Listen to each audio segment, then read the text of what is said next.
काहे बनावल राम जी, धोखा देवेला सब सरे आम जी।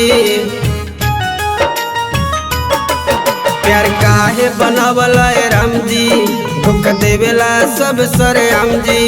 बिना गलती के हमरा ऐसन सजा मिलल बा, बिना गलती के हमरा ऐसन सजा मिलल बा।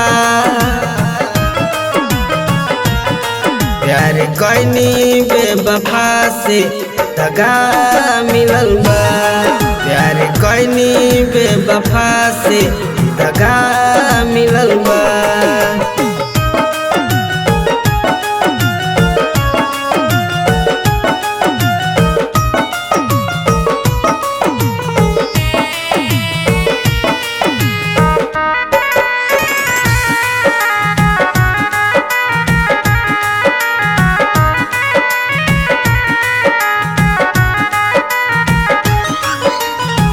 टूटल दिलवा के कैसे हो जोड़ी, जेकरा के मननी आपन चली गइली छोड़ी। जेकरा के मननी आपन चली गइली छोड़ी। टूटल दिलवा के कैसे हो जोड़ी, जेकरा के मननी आपन चली गइली छोड़ी।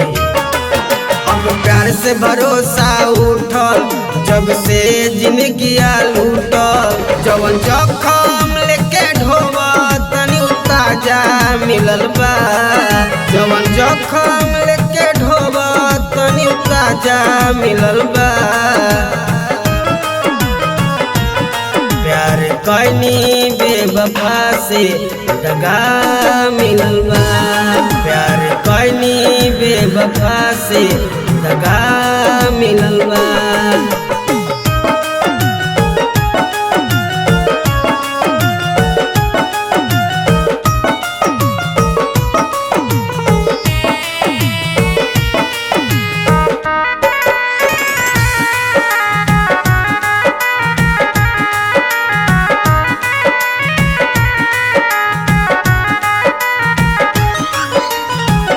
जेकरा के मननी आपन तुरली विश्वास जी, सीटू किसन खातिर रह के हु खास जी।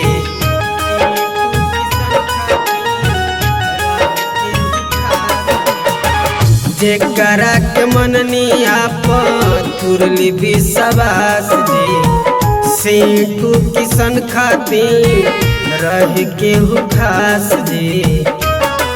खुनवा के आंसू रोई लोरवा ना पोछे कोई, हमरो नफरत करे के अंदाजा मिलल बा,